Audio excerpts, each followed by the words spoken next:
Salve, salve, meu querido, minha querida, seja sempre muito bem-vindo ao nosso @pod.rirms. Eu sou o Alex Figueiredo MS, na nossa nave mãe, essa plataforma maravilhosa que é o Media Max, também agora transmitindo diretamente do canal 4 da TV Net.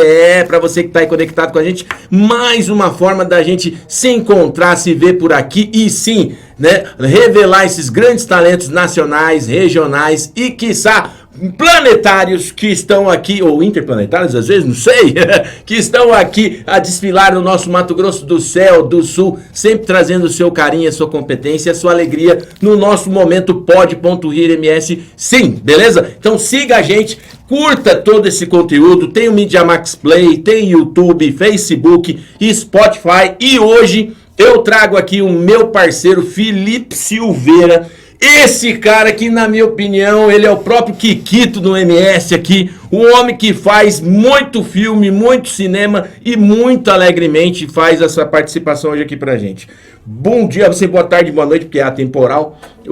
Felipe, me conta essa história, cara. Como é que é uma personalidade como você, um coração incrível, querer dar a sua visão para o mundo inteiro através das suas obras? A partir só esse detalhe, como que desperta isso numa pessoa? Bom, assim, como é que pensa nisso aí? Até que você fica emocionado. Porque... Bom, mas nada, prazer estar de volta, ou seja, as piadas vão ter que ser mais leves, porque antes era à noite, a gente tá filmando durante o dia. Da última vez eu fiz piadas pesadas. Mas é atemporal, fica tranquilo, agora ferrou. Né? Meus netos terão vergonha de mim. Eu acho que quando você trabalha com arte, não importa qual nível suas várias ramificações, teatro, dança, você quer dizer algo. O cinema, ele tem uma função de entretenimento, e tá tudo bem, né? É uma indústria, você tem que fazer dinheiro, né? Às vezes as pessoas até criticam o James Cameron, pô, aquele roteiro até eu faria, mas meu querido, o cara tinha milhões para lá, então ele tem que fazer um filme que se pague, então ele vai fazer um roteiro simples que até a velha surda, já começou as piadas, consiga entender. No meu caso, Alex, eu sempre tento andar entre o limiar do autoral com algo que provoque uma reflexão. Olha que legal. Tipo, por exemplo, hoje existe o cinema comercial. Sim. Né? Que é aquele enxavão. E também o comercial. Eu tento fazer... É difícil andar esses três. E uma vez um crítico falou que o Felipe... Meu primeiro curta, que era o Florista, ele falou que eu seguia um caminho interessante. Que era a história de um serial killer, que normalmente tal. Mas assim, ele falou... É um caminho a ser observado, Felipe, porque ele aqui nesse filme ele anda entre o comercial, que é um dos filmes mais consumidos no mundo, principalmente pelo brasileiro, é o suspense. Sim. E ali ainda tinha um autoral com uma crítica social, que no caso era a transfobia, o crime de ódio. Então eu peguei elementos que aconteceram lá por 2012 na vida real, que era quando as travestis eram assassinadas lá na Fernando Corrêa da Costa. Infelizmente, verdade. Ou seja, facada nas costas literalmente, e elas eram assassinadas. E aquilo me inspirou a história de um serial killer. Hoje o filme já foi bem divulgado, mas existe um plot twist, né? E o filme, uma das protagonistas é uma personagem que é uma travesti que é atacada. Olha aí, cara. E na época ela foi interpretada por uma pessoa que antes de fazer a transição, hoje é Lisandra Sampaio. Olha que massa. Então é uma coisa que aconteceu. E quando eu conheci a Lisandra antes da transição, ela é drag, né? Ela monta esses personagens, mas eu comentei, só que a drag já são personagens. Mas tem todo aquele número, já tem uma atuação. Mas eu queria que ela, não é pra fazer drag, é pra fazer uma travesti nas ruas e tal. E ela topou na hora. E aí desafio também, né? Porque você está acostumado numa persona, isso. E aí você tem que construir. Mas o desafio, eu acredito que para ela foi não existe personagem fácil, mas eu acredito que para ela talvez tenha sido porque aí a gente ainda estava naquela época que normalmente o ator gosta de se transformar. Sim. O ator gosta de se desconstruir. Provavelmente se eu chamasse um ator hétero para interpretar, ele ia ter que passar um mês de estudo, tá? E eu não tinha esse tempo. Então eu fui tentar achar o caminho mais curto. E aí eu fui atrás, aí eu liguei para uma amiga que é atriz, me deu a ideia. E talvez uma drag queen consiga interpretar bem essa personagem. E foi maravilhosamente bem. E eu acho legal porque, por exemplo, você aproveitou, uniu o útil ao agradável e também trouxe a sua mensagem, a sua identidade. Porque, por exemplo, hoje a Serra dos Filmes ela tem uma pancada de curtas, né, que já estão espalhados pelo planeta inteiro. Por isso que eu falei, planetário, o negócio é aqui. Intraterreno, debaixo d'água. Exatamente. Tipo assim, aí, aqui, se bem que aqui a gente faz, vou ter o bioparque, eles dá pra fazer dentro d'água. Não, ontem choveu, ó, teve um riacho em algumas ruas. Verdade. Aí eu pergunto pra você, como que a gente hoje, por exemplo, eu, uma pessoa leiga, eu consigo identificar essa visão comercial de uma visão que é realmente de provocação? Porque você caminha com tranquilidade nesses viés. Agora, a gente, como uma pessoa leiga, tipo, cara, legal, que mensagem top. Por exemplo, o último filme que foi recordista de Oscar, aquele em todos os lugares ao mesmo tempo, um negócio assim. Sim, ele ele é e não é. Ele exige um pouquinho. Ele exige um pouco mais de você poder ter uma ambiência, uma interpretação, não é aquela coisa, papum, arroz com feijão. É um filme que você está falando de universos paralelos, multiversos, então você exige um pouquinho do público. O que ele chama a atenção porque, primeiro, aos padrões americanos ele é barato. Uhum. Aos padrões americanos, que para nós já era uma superprodução aqui no Brasil, mas e ele une uma maneira, ele usa o multiverso para falar de uma coisa de amor, de família, é um filme que é sobre isso, né? Uhum. Mas ele ainda assim, ele é um filme que muito mais tem a tendência de virar cult do que um comercial. Olha, um filme comercial, para mim, um filme comercial é aquele que é acessível para toda a massa. Entendi. É o que a gente falou agora há pouco do James Cameron. Ele faz filmes que todos conseguem acessar. Entender, né?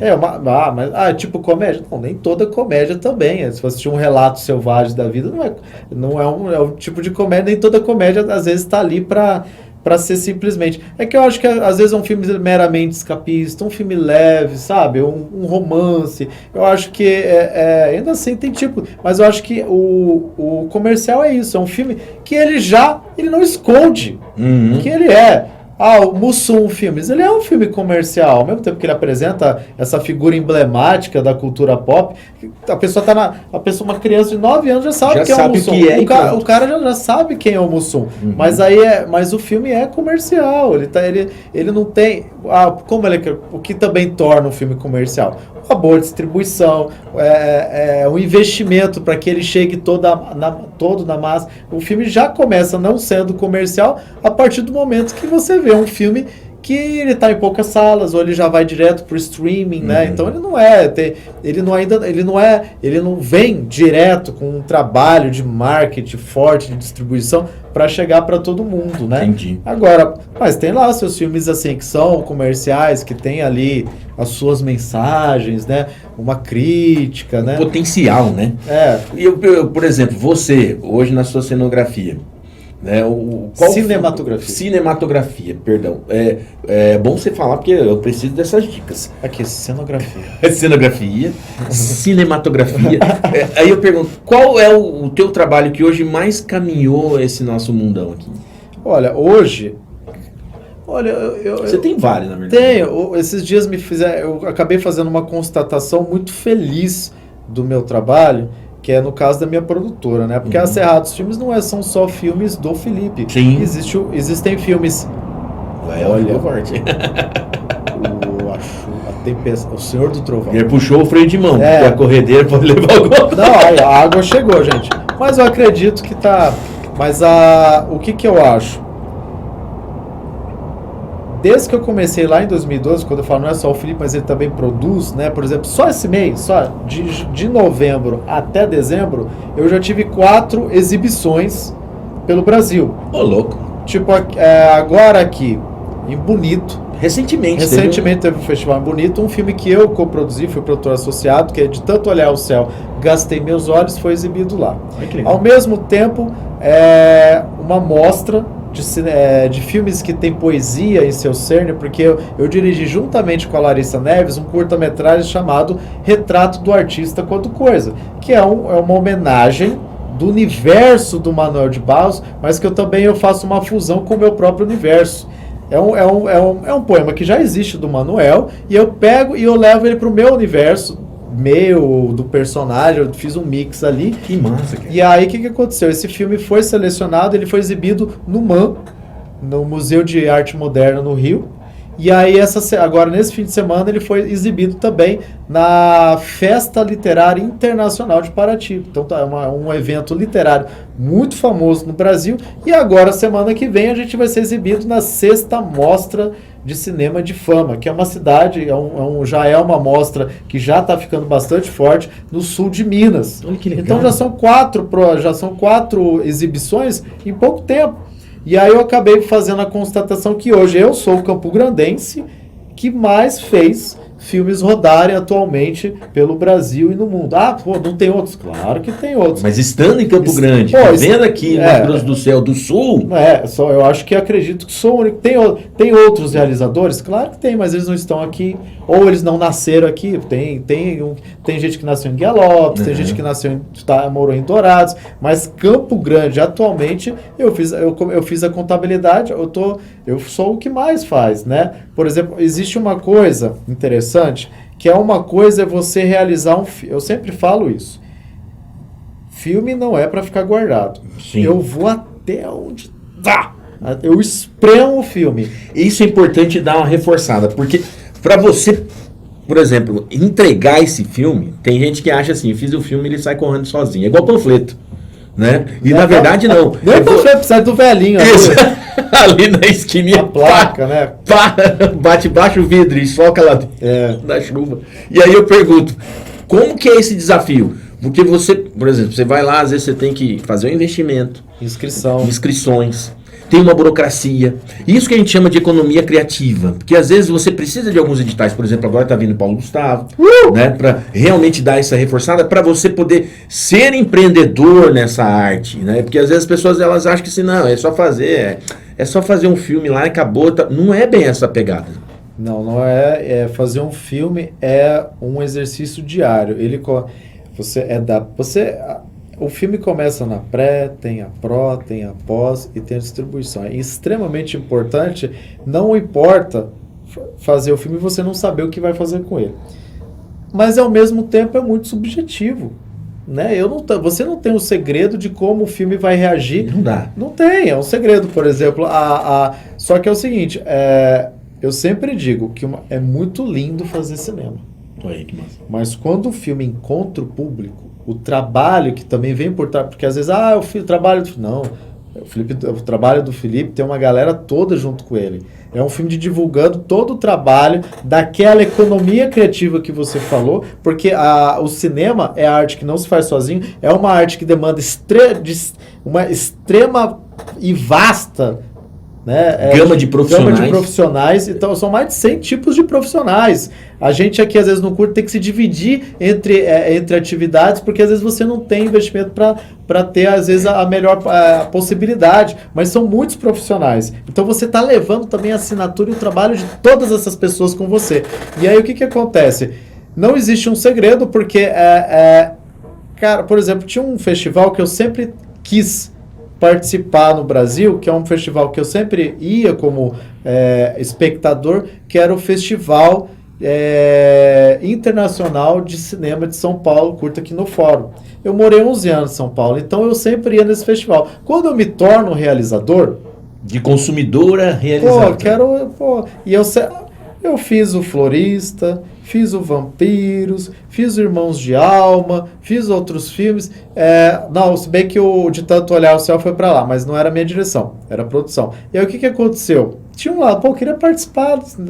E aí eis que durante a pandemia veio o Retrato do Artista quando coisa. Só que o Retrato do Artista é o seguinte, ele foi uma encomenda da Eva Pólvora para exibir num evento de uma live do Danny Black, filho da TT Espíndola, que inclusive vai estar no meu próximo filme. O que acontece? A menina me ligou, a Eva Pólvora, e ela ligou para mim e perguntou, Felipe, quanto que você cobra para fazer uma produção? Não, ela me ligou para ir lá e recitar um poema do Manuel de Barros para fazer uma homenagem. Olha aí. E aí tá. Aí eu fiquei. Gente, eu não sei o que cobrar. Eu sei o que cobrar o meu trabalho de ator em vários tipos, no teatro, na TV, blá, blá, blá, mas, pô, ir lá no evento, 3 minutos, eu me senti, o que eu vou cobrar? Não me sinto bem. Aí eu falei, mas vai ser um evento virtual, certo? Ele não vai ter, vai ser exibido num lugar. Vai, beleza. Eva, e se eu fizesse um videoarte? Olha aí. Qual dos poemas que você mais gosta do Manuel? Me mostra, por favor. Ela mostrou o retrato. Eu achei o retrato o mais dentre daqueles que ela queria, o mais cinematográfico. Aí eu peguei, beleza. Gostei desse, vou fazer. Chamei a Larissa Neves, que é tipo uma irmã de alma minha, com a família toda. Beijo, Larissa. Beijo, Larissa. Competentíssima. E aí, o que acontece? Nós nos juntamos e em uma semana nós fizemos um filme. Caracas, mano. E aí, o que acontece? O retrato tem 4 minutos. É aí que tá o grande pulo, voltando pro festival que eu sempre quis participar. Depois desses outros filmes, que tipo, ao meu ver, eram boas produções, grandes produções. O Vampiros, você assistiu Vampiros? Assisti, é muito bom. Cara, tipo, tem avião, tem isso, sabe? Tem todo o clima. 2 editais pra realizar, tinha verba, quase 100 mil pra fazer o filme. Ele não foi. Aí o filme que eu fiz na brincadeira de uma semana é selecionado pro festival. Vai entender. Aí eu fiquei, não entendo, não tem fórmula, é muito subjetivo, porque você não vai saber quando... Porque é o curador, tem ano que muda e tal. Ele vai assistir. Eu já participei de festival, que o florista, ele participou lá de um festival. E aí o que aconteceu? No outro ano, o mesmo festival me liga e a pessoa me liga, Felipe, tudo bem? Tudo bem. A gente tá aqui numa mostra X e tal. Você mandou o filme ano passado pra cá. Mandei. Aconteceu alguma coisa? Aconteceu. O curador deste ano o assistiu, mesmo sendo ano passado, e gostou muito. E quer que você gostaria de... Caramba, cara. Então, acontece essa aleatoriedade. Então você não existe um segredo, né? Tipo, o filme não existe filme, sabe? O filme, às vezes, meu não vai ser bom para uma pessoa, mas vai ser bom para outra. Então, numa linguagem leiga, poderia ser aquela velha publicação que você coloca às vezes na rede social, que não vira nada. Você faz uma hiperprodução, nada, e de repente você faz você cozinhando com qualquer coisa, e aí qualquer coisa vira. E não existe qualquer coisa quando você vai produzir conteúdo. O que a gente está colocando é justamente isso. Por exemplo, orçamento baixo, orçamento alto, a arte, gente, ela é intangível. Sabe o que significa? Que ela não tem um valor monetário, mas ela tem um valor. Se o filme ele tem alma, isso também, tipo, quando eu fui pro Festival de Cannes lá por 2013, o que acontece? Eu conheci uma galera de Contagem, que é a galera que ganhou o prêmio, inclusive, agora nesse último grande prêmio de cinema brasileiro, com o Marte 1. Eu tava conhecendo o André Novaes, acho que o primeiro, não era o primeiro, provavelmente o primeiro curta, mas um curta dele muito simples, o áudio e tal, sabe? Não era uma grande, mas aquele filme tinha alma. Que inclusive ele é diretor, ele tava no próprio filme. Ele não é ator, mas é tão natural o filme, porque ele quase que parece que tá todo mundo no improviso. E ele me contou que na verdade ninguém tá improvisando nada. Realmente estão fazendo. Ele botou a própria namorada ali e fizeram. O filme chamou um pouco mais de um mês, que era sobre o início do namoro deles. Aí depois ele colocou a mãe dele, ele coloca o pai, sabe? Você fica nessa coisa do filme dos filmes do André, depois você não sabe se eles estão improvisando em cena, mas na verdade é tudo mesmo. É para dar essa sensação de improviso. Tipo, são pessoas reais, eles são pessoas reais, né? Tipo, são pessoas palpáveis. Os filmes do Gabriel Martins, que agora com o Martins, são filmes já mais, como posso dizer, seguindo a cartilha, mas são pessoas naturais, mas atores, tal, blá, blá. Então você vê e é um filme muito bom. E aí o que acontece? Você falou de uma coisa dos meus filmes que seguem, e aí eu participei de um edital que fez uma pergunta muito assim, que pontuava no edital, e perguntou se o filme, para pontuar a trajetória da produtora, teria que ter em sua temática filmes que de alguma forma trabalhassem temas LGBT, voltados para mulheres, voltados para negros, voltados para as crianças e N outros tipos. Louco. E aí quando eu percebi, eu zerei. Louco. Mas não assim? foi sem querer. Tipo, essa coisa de eu sempre querer. Ó, O Florista, eu trabalhei a transfobia. Irmãos de Alma é um filme que trabalha do universo da mulher. Sim. E seu filho participou do filme, que é sobre a reverberação do abuso sexual infantil, que a gente vê isso na vida de uma mulher. Aí depois eu venho com Vampiros, que fala das relações líquidas, mas trabalha a depressão, né? Então, de uma maneira que quebra um pouco. Tem o Curta Ser Saudável, que é um filme que eu sempre me emociono, que foi um filme que eu fiz com meu pai em vida, que era voltado para as crianças, porque meu pai fez uma lei chamada Cantina Saudável, que regulamentava a entrada dos tipos de alimento nas escolas. Então, meu pai entrou uma vez, eu tinha acabado de fazer O Florista, eu estava cansado. Ele entrou na cozinha e perguntou, Felipe, que tal a gente fazer esse curta que você fala, de um filme sobre a lei e tal, mas eu não queria assim, porque na verdade, quando meu pai ele fez essa lei... Tem que ter acessibilidade. E ele olhei pro olho dele e falei, pai, você sabe que eu não vou dizer não pra você, vamos fazer. E aí o que acontece? A Cantina Saudável, quando ele criou essa lei, ela não era simplesmente para cortar o alimento das crianças, é para as crianças desde pequenas já terem a noção de saber dizer não. Saber, eu não quero isso porque isso vai me fazer mal. Não me ofereça isso porque isso vai me fazer mal. Então se você desde pequeno já consegue ter alguns entendimentos, então você vai saber se cuidar. Porque na cabeça dele um cidadão não é aquele que a pessoa que vive, né, acha que tem que se destruir. É a pessoa que cuida de si e do outro. Então veio até hoje, a gente está em 2023, de 2012 tem professores até hoje que usam esse curta para exibir na sala de aula para os alunos. Então teve sim um impacto na sociedade social e com as crianças de uma forma... E é legal que você falou assim, de conceito mesmo, porque a gente às vezes não é ensinado a falar não.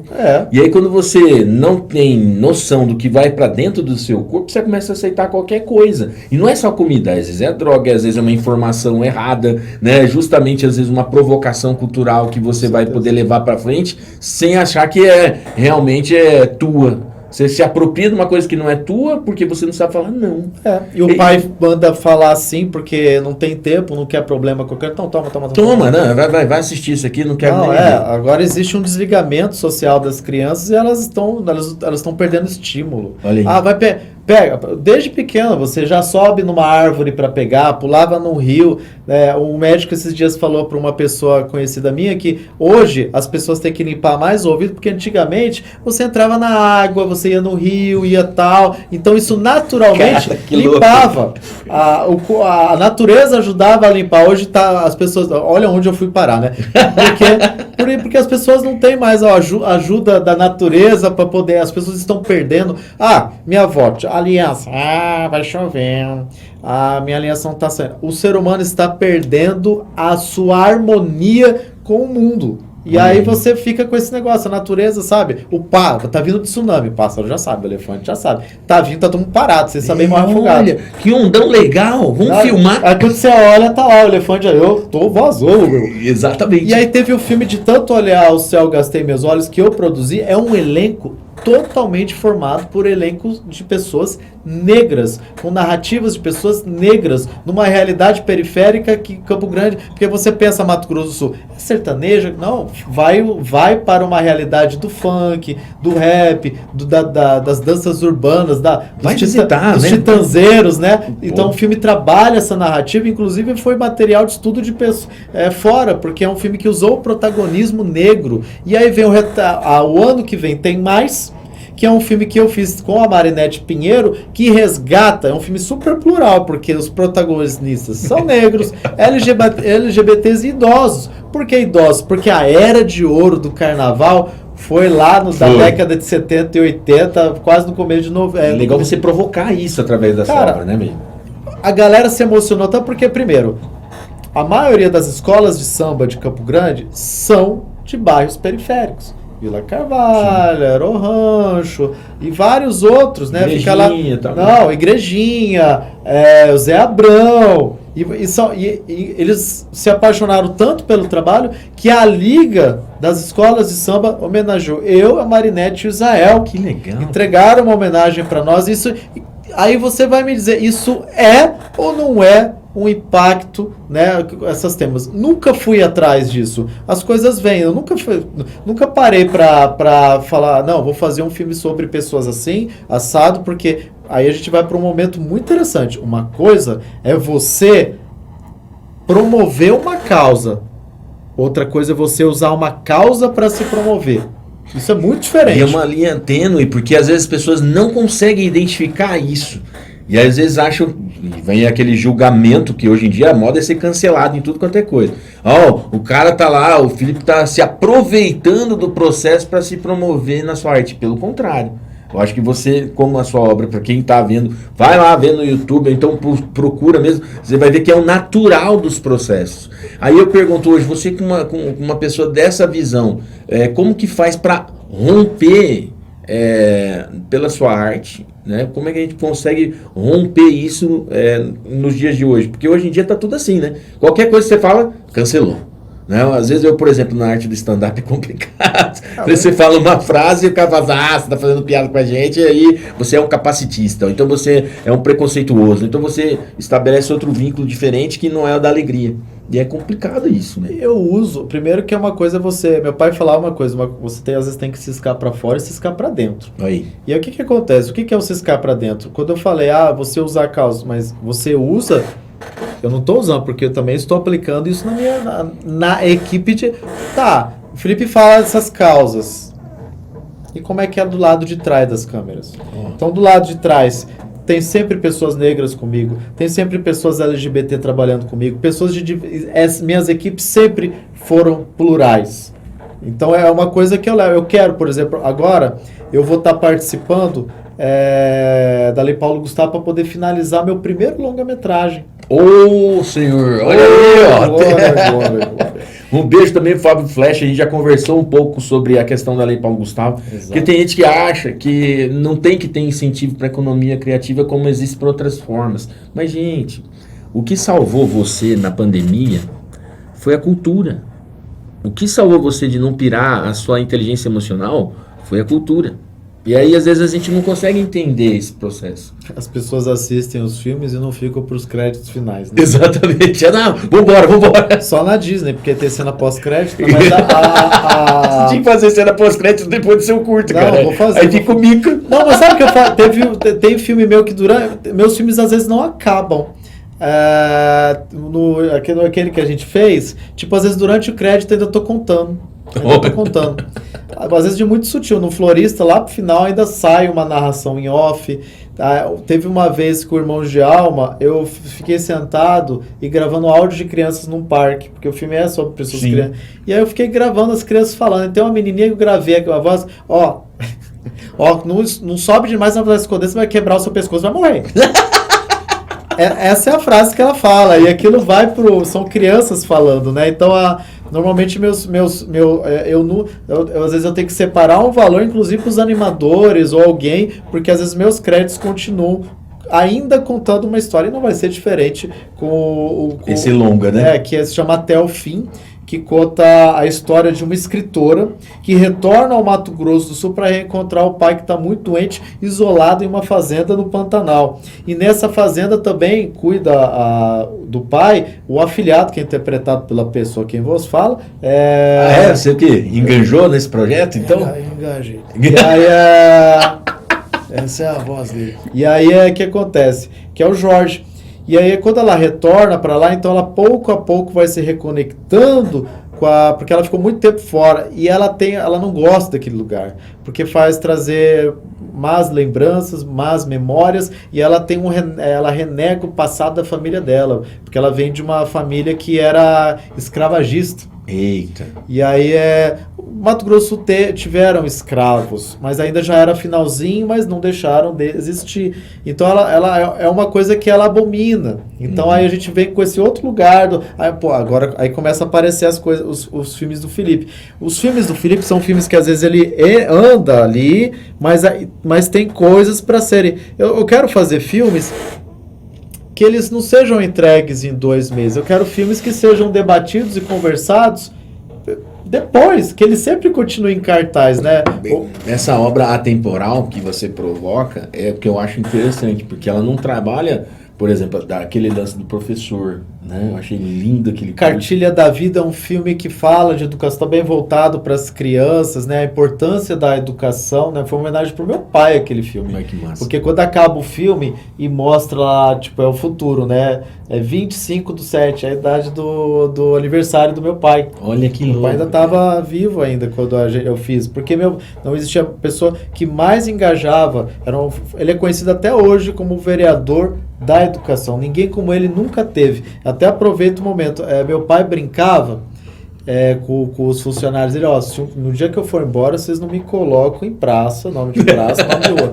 Eu quero o meu nome em escola. Então, deputados, senadores, governador e prefeito, fica meu recado. Façam uma linda escola potente para homenagear o legado desse homem que sempre se dedicou juntamente com a minha mãe. Minha mãe já está homenageada no antigo CEINF, né? Olha que legal. Ali perto, do lado de uma escola que eles sempre iam ajudar, ali na época da diretora Nilma, né? Que é o Licurgo. Então fica aí essa possibilidade. E o Cartilha da Vida é muito importante, porque ele não parece, mas ele é um terror social. Porque a menina, ela vê o menino e ela acha que está querendo assaltar, mas tudo que ele quer, ele está com fome de aprender. E aí quando ele cresce, ele vira um professor. Então o filme também é uma homenagem aos professores, o poder transformador, tanto da educação e também, por que não, da cultura, que a cultura é transformadora. Exato, porque eu creio que é o casamento mais profícuo para curar almas, né? Às vezes as pessoas elas não têm essa dimensão. O médico, ele cura a saúde, mas ele cura de uma maneira, como eu posso dizer, já do efeito. Para procurar essa causa e curar gerações, na minha visão, é o casamento da cultura com a educação. E às vezes a gente não consegue dizer isso, né? E não consegue dizer isso. Porque às vezes as pessoas chegam assim e falam assim, é o Silveira, cara, é cabelão, tá? Isso eu não tenho, não vou ter nessa encarnação. Se virar de cabeça pra baixo, no Japão você é cabelão. Não, ele tá lá provocando, mas cara, eu vejo que é esse que é o grande caminho hoje para revolucionar silenciosamente as almas. E às vezes a gente não consegue entender isso. Você, na sua visão hoje, como que você hoje, por exemplo, nesse longa, através dessa história, você quer provocar o sul-mato-grossense, voltar na sua raiz mesmo? É o meu primeiro filme que eu volto para minha raiz. Quando eu volto para raiz, é um filme que tem assim a sua narrativa rural. Sim. É a primeira vez que é um filme que eu tinha uma coisa com os meus filmes, que eu tinha uma coisa na cabeça de tipo, de fazer filmes que poderiam se passar em qualquer lugar. E agora eu quero fazer um filme que que tenha uma narrativa entendível, mas que tenha a identidade sul-mato-grossense. Um filme que eu queria que o sul-mato-grossense olhe e se identifique, mas é um filme que tem pautas. É um filme, por exemplo, é um filme que fala da busca da individualidade da mulher, a luta dessa mulher que está passando por depressão. A gente fala de depressão, alcoolismo, das consequências negativas da escravidão, né? Porque a gente fala isso de outras maneiras, sim, né? Sim. Porque incomoda, e tipo, às vezes as pessoas ainda falam que, mas existe sim uma coisa que precisa ser arrumada aí, né? A gente chama de herança, tem que arrumar, a gente tem um débito com a cultura negra, né? Eles não moravam aqui, então a gente mas já está sendo solucionado. Claro que não, claro que não, claro que não.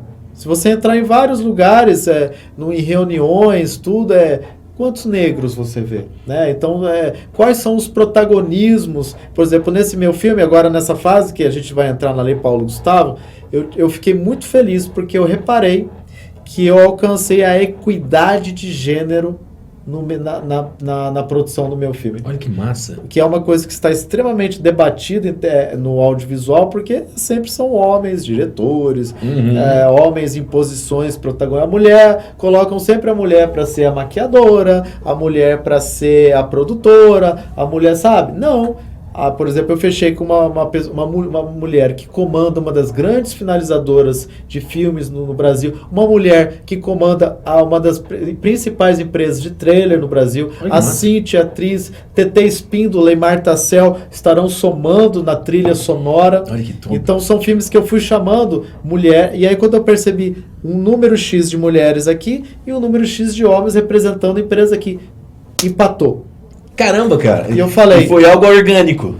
Orgânico. Que você não provocou. Não tipo foi assim, algo... Você não foi um capricorniano que nem eu, que falou, não, peraí, vamos colocar aqui 1 em 1, 2 em 2 e para Não fui provocando, mas de repente eu fui percebendo e eu falei, não, vou fazer isso. E fui chamando uma, eu tinha convidado já a Larissa para entrar na minha produção, mas eu fiquei, não, eu quero mais uma, eu quero fechar isso aqui. E aí, para acontecer isso, eu acho importante, são as pequenas mudanças que você já começa a fazer do lado de trás, né? Porque fica parecendo, o Felipe... Não, eu tô fazendo a minha parte, eu tô buscando fazer. Então é uma coisa que eu fiquei muito feliz de estar...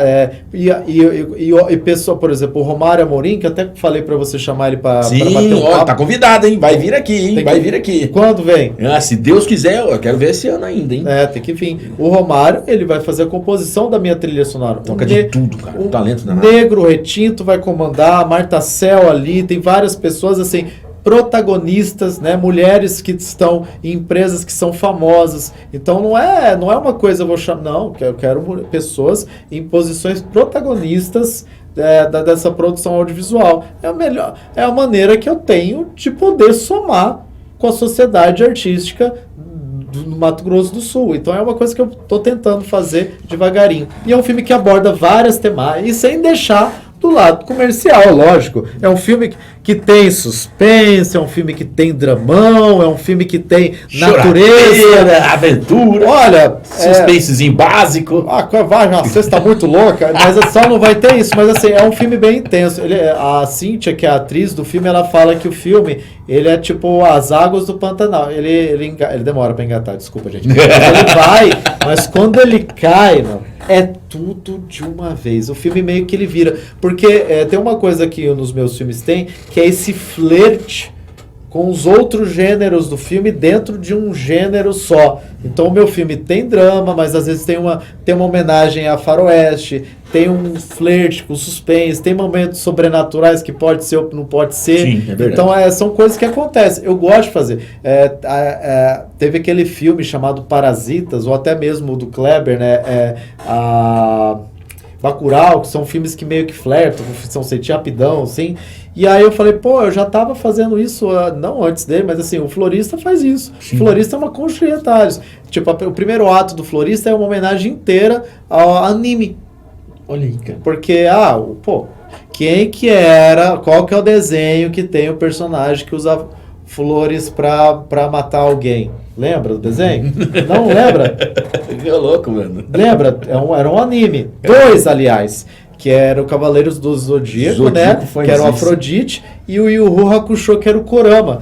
Porque pra mim é um dos melhores animes que eu já vi. E vai ter agora uma versão live action. Então, e o anime tem uma coisa interessante, que é você sempre vê aqueles super close nos desenhos, que é anime, no caso, você vê até... Cara, músculo que quase não existe.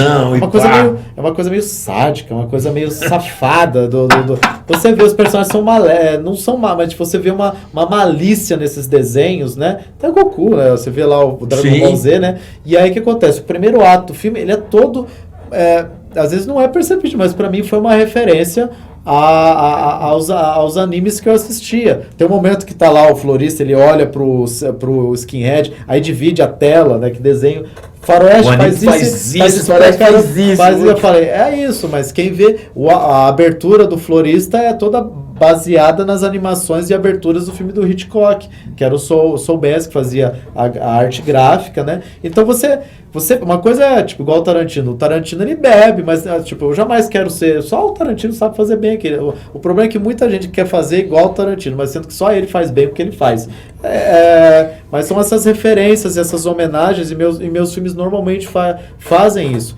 E quando eu reparei, quase todos os meus filmes têm protagonistas mulheres. Cara, que massa, né? Porque, por exemplo, você acaba, querendo ou não, é como uma tela, é uma arte, uma pintura. Você assina o teu filme com a tua característica. Aí desde a película, desde todo o processo de arranjo e esse backstage, essa parte de trás da tela, eu acho extremamente enriquecedor quando você valida isso. Por exemplo, às vezes as pessoas não têm essa noção, mas aqui, por exemplo, aqui nós temos lá o Marcos, nós temos o Rafa, nós temos a Letícia, nós temos a Bianca, toda uma estrutura para poder dar esse suporte. Que nasceu graças à estrutura aqui do lado do Media Max. Exatamente. Se não fosse eles, também não tinha até aqui. Então a nave mãe, eu sempre homenageei a nossa nave mãe.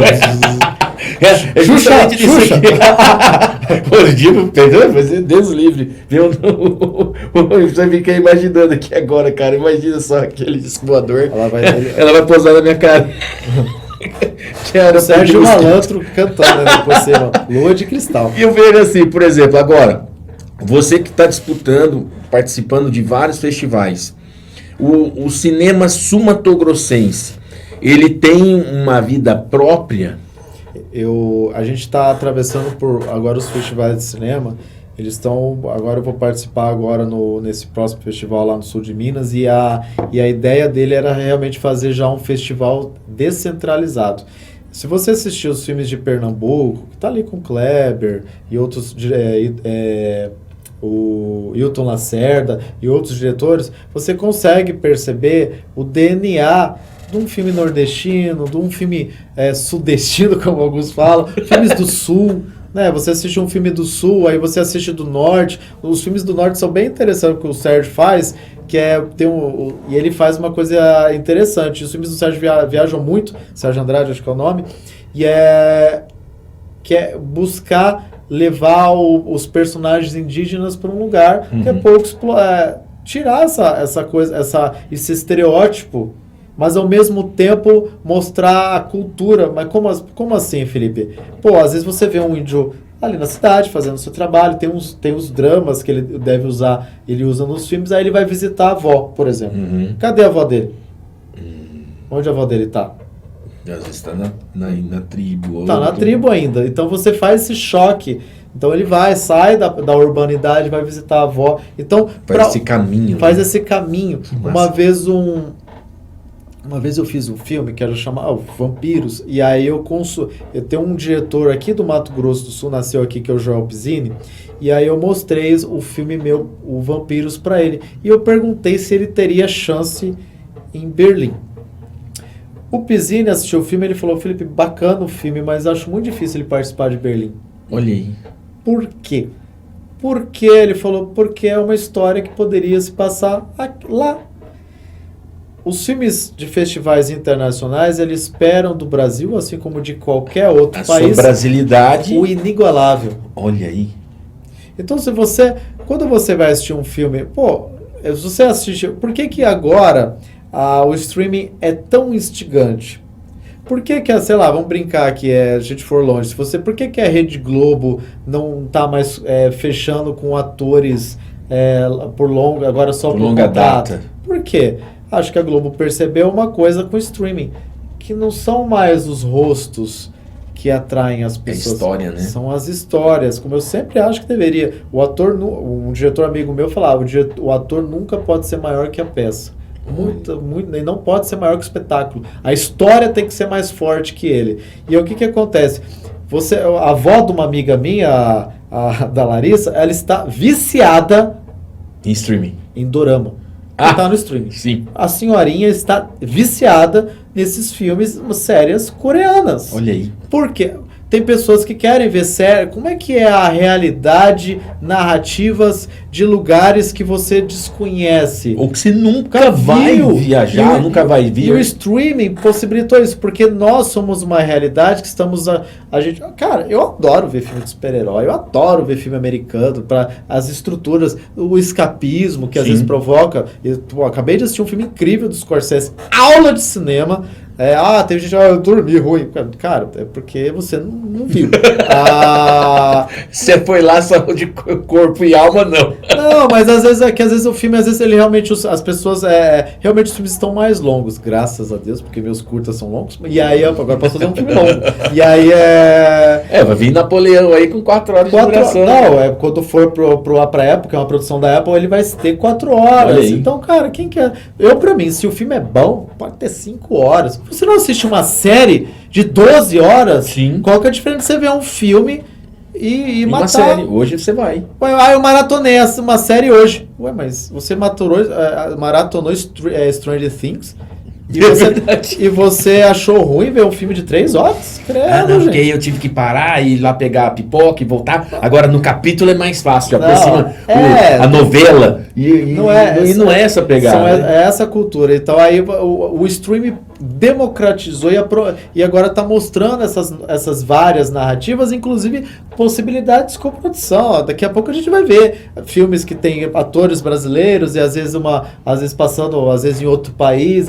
A coisa vai se conectar cada vez mais, né? Então eu acho muito legal essa possibilidade que os streamings provocaram. Mas ao mesmo tempo me preocupa porque existe um lugar que eu sou apaixonado. Eu jamais deixarei de ir ao cinema. Então tem muita gente dizendo que o streaming vai parar com o cinema. Não vai. Sabe por quê? Quando veio a TV, disseram que o cinema ia acabar com a TV. Quando veio o videocassete ia acabar. O DVD, o Blu-ray ia acabar.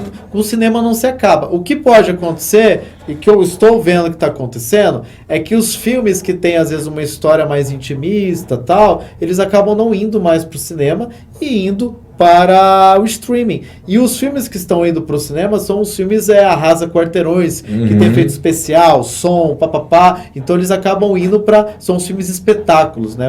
Tanto que o Scorsese nem reconhece alguns filmes. Mas acho que ele fala só para alfinetar, assim. Mas mas eu acho que não. Eu quero ir para o cinema e ver filmes dramáticos, ver filmes... Eu queria, por exemplo... Estreou...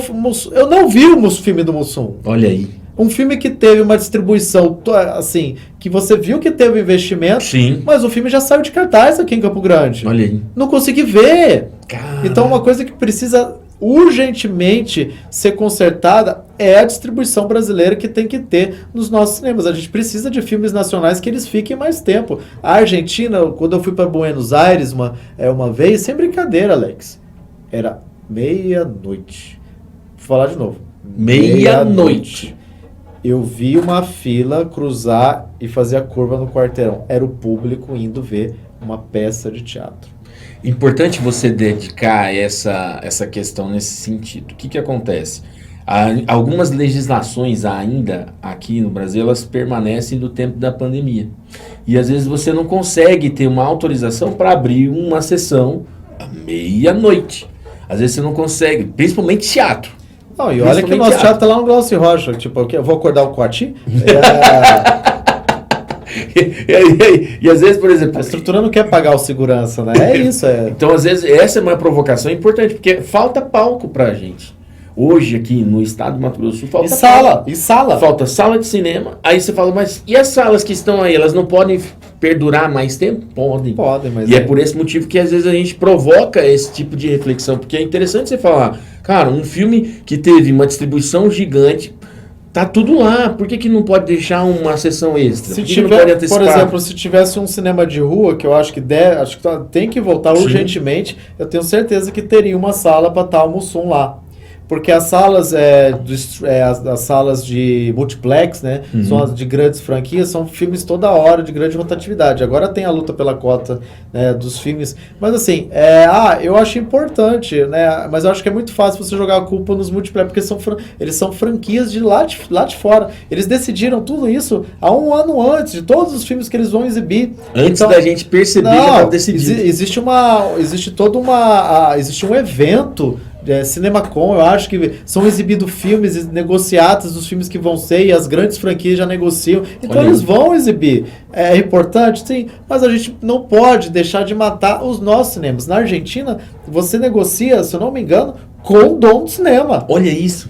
Posso estar errado, tá? Mas eu acho que era assim. Porque não são as grandes franquias. Se eu tenho um cinema... Eu abro meu espaço e faço a gerência dele. Então, são as distribuidoras que vão ligar para mim e vão negociar, e você vai escolher qual que é o filme que você vai querer exibir. Que legal. Lá em São Paulo ainda tem muitos filmes de rua, cinemas de rua, que estão às vezes lá no Rio ainda tem muito fechando. Mas eu acho que agora ter um cinema de rua Aí você também precisa talvez um pouquinho de políticas públicas e um investimento da iniciativa privada para às vezes investir nesses cinemas e para poder ter esse espaço para o público também ocupar. Por exemplo, a gente tem aqui em Campo Grande os clássicos, aquelas 2 salas lá na antiga rodoviária, que poderiam ser já ocupados. Não vai muito longe ali no centro da cidade, os Campo Grande ali o Cine Campo Grande, que acho que é o Sesc, ia ficar pro Sesc, mas existe um processo ali. Total ali. Mas nada impede, vamos criar algo do zero. Que tal o governo com a prefeitura?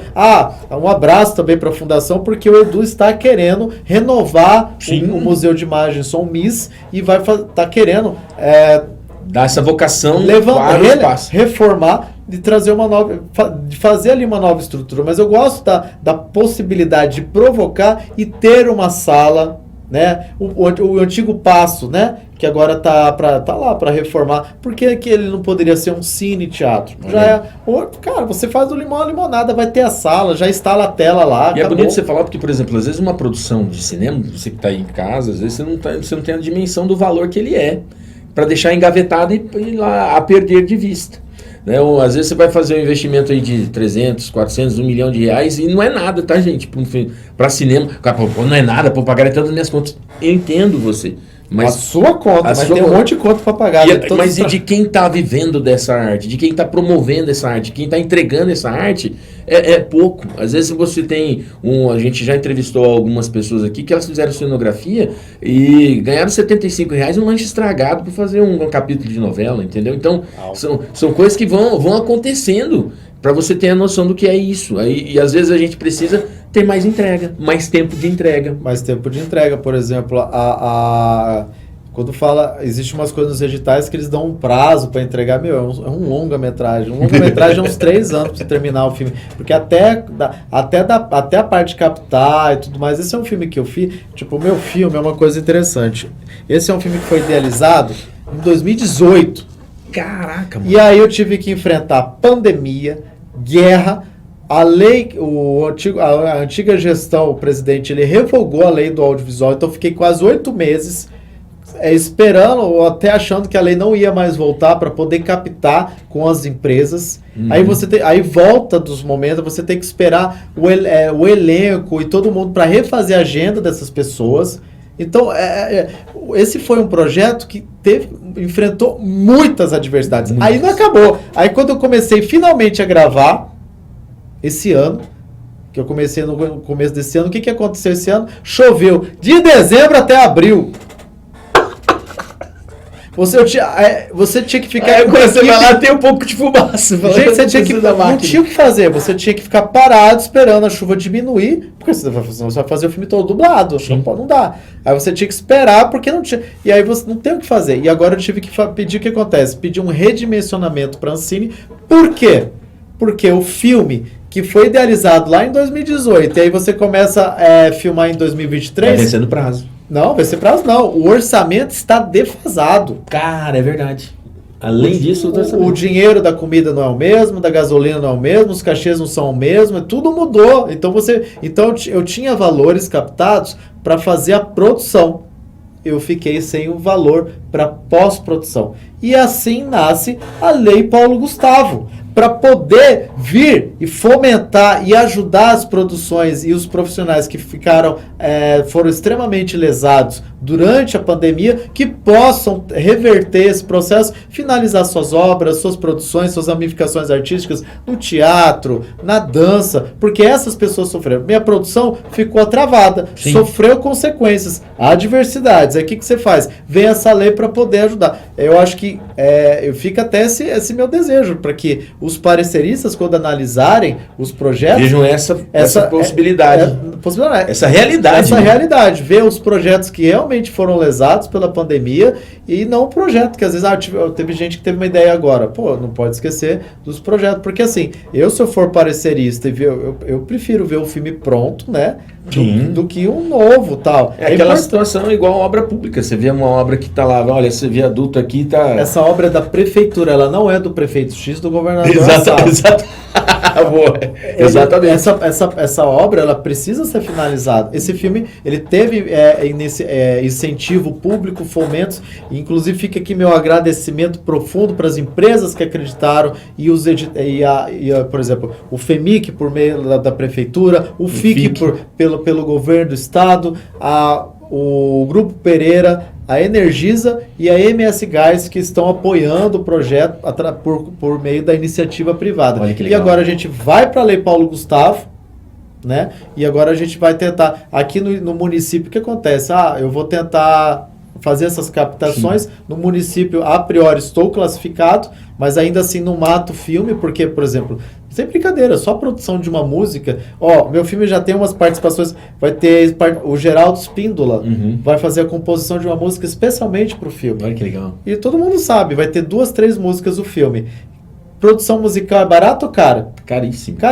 Caríssimo. Então, envolve estúdio, não é só talento, envolve tudo. O Romário vai ter que produzir, sim, arranjo, músicos, né? E aí uma trilha sonora. Imagina, o meu filme vai ter uma proposta musical, que eu não vou falar ainda para não quebrar muito. Fica a receita, tá, gente? Fica aí, olha, não dá muito spoiler, né? Mas assim, as coisas são caras. Sim. Meu filme tem VFX. Caralho, o que é um VFX, né? Acho que vai ter um dinossauro, né? Mas tem os detalhes. O VFX é extremamente caro, porque é uma lua que é colocada. Tem uma cena que tem um sol que nasce, que não vai ter jeito. Sim. Vai ter que, às vezes, são as estrelas, o celular que toca, a TV que está ali, normalmente não é a TV ligada, é a pessoa que coloca na... Sim. São pequenos detalhes que isso são efeitos especiais, é o tiro que aparece, é o som e tudo mais, tudo é efeito especial. Que legal. E aí a gente vai para um outro lugar que é extremamente caro, que é a colorização. Sim. Que é o color grading, que é muito caro para longa. Então são elementos extremamente caros.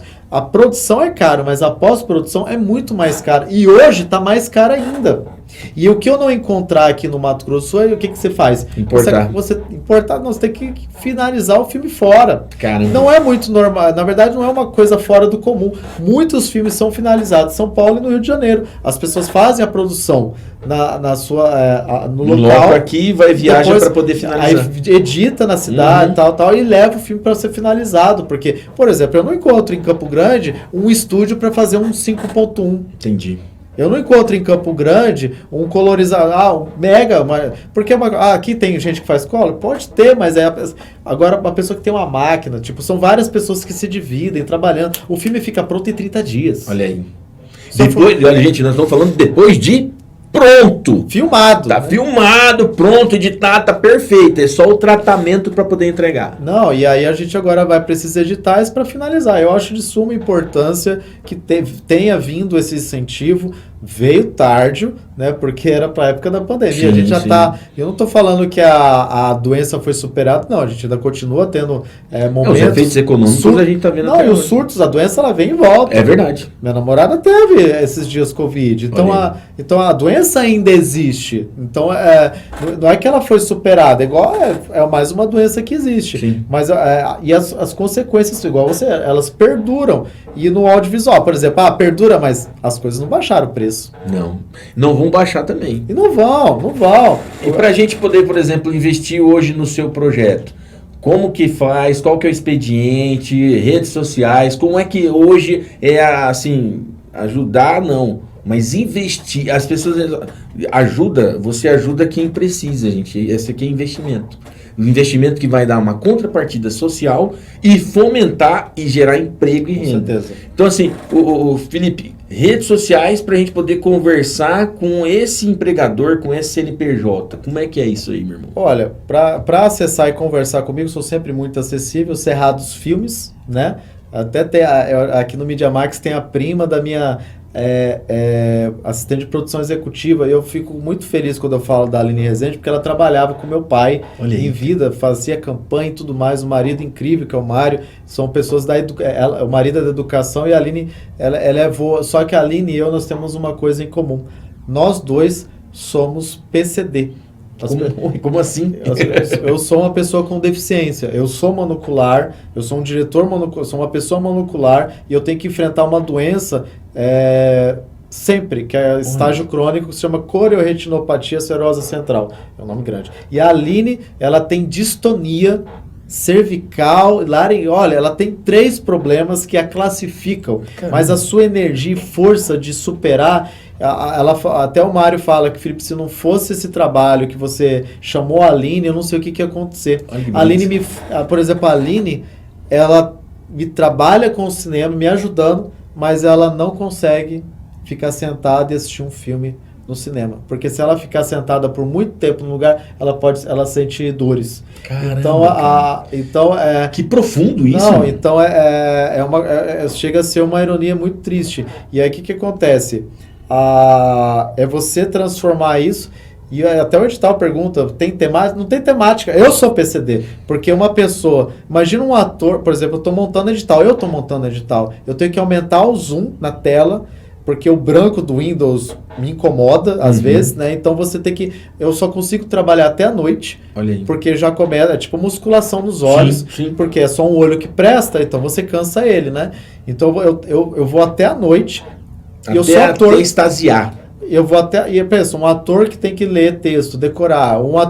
Diretor que tem que analisar, por exemplo, essas câmeras vêm com as imagens lavadas, depois vem o color.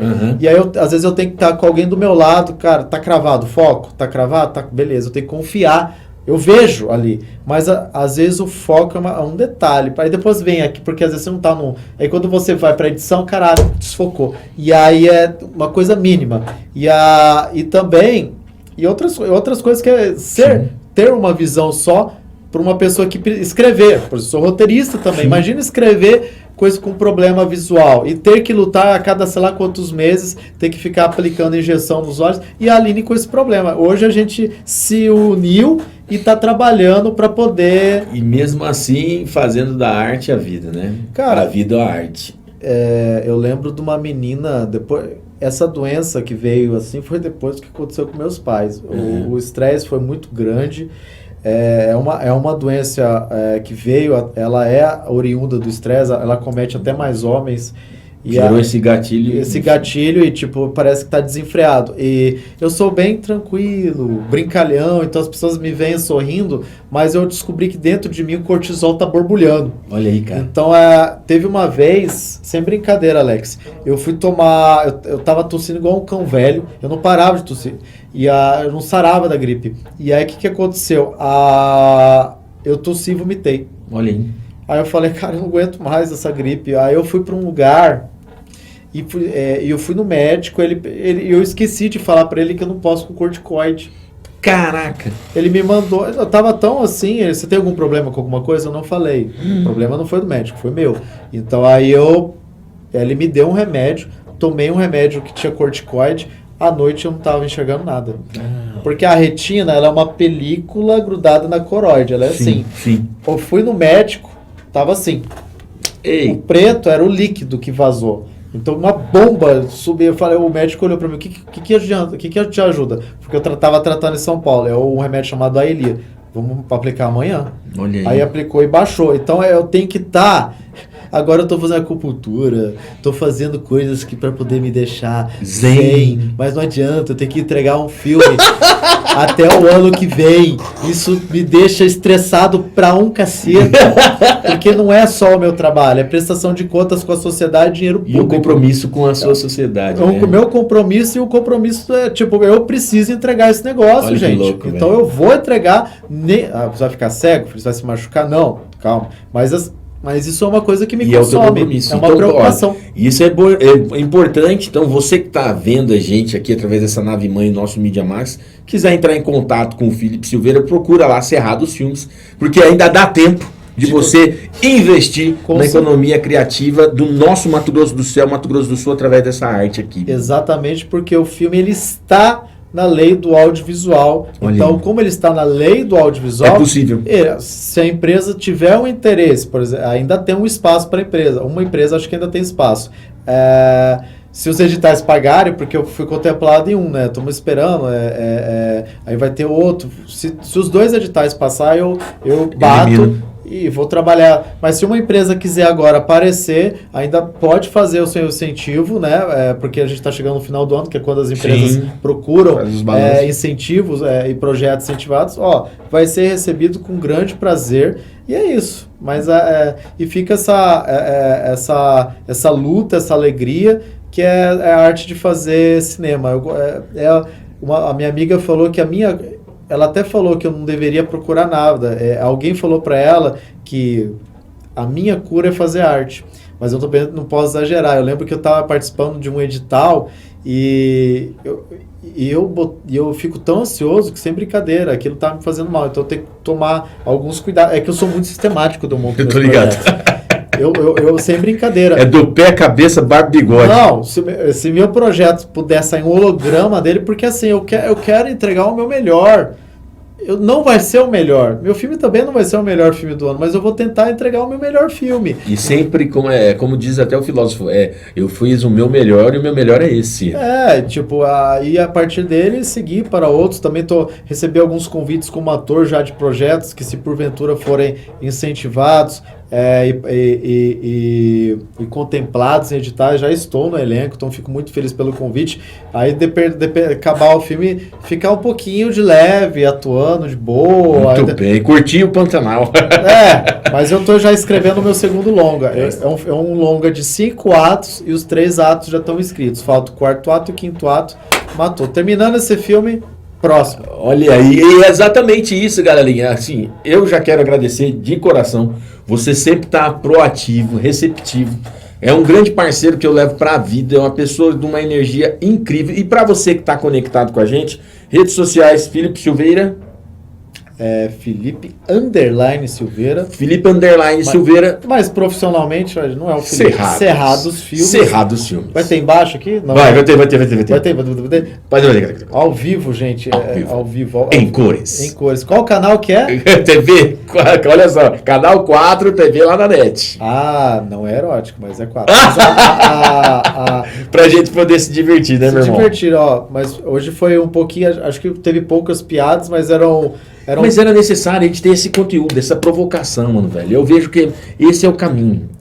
E assim como eu, tem vários outros produtores que precisam ter suas obras finalizadas. Tem o Lisver, que tem um trabalho bem legal aí com a comunidade negra. Então, eu acho que tem que ter esse olhar para esses filmes, porque o filme ele não é para ficar guardado, ele é para encontrar o seu público. E eu acho que agora é o melhor momento, né? A arte, eu preciso dela, é meu trabalho também. Então, existe um desafio, e talvez o maior desafio eu lembro de uma menina que é produtora ali da Fundação de Cultura, e ela falou: Felipe, obrigado por continuar aqui e não ter ido embora. Olha aí. Então, e eu vou ficar, porque uma coisa, às vezes tem eu acho importante... Lutar pelo que somos nós aqui mesmo. Eu acho que... Eu percebi, Alex, que talvez seja essa a minha função. Porque assim, eu morei em São Paulo, tem gente que me convida até hoje para voltar, mas eu falei, cara...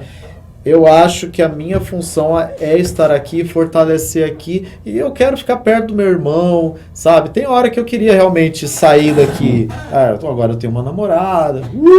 Já tá evoluindo. Daqui a pouco vem tudo aí. Pokémon. Aí o que acontece?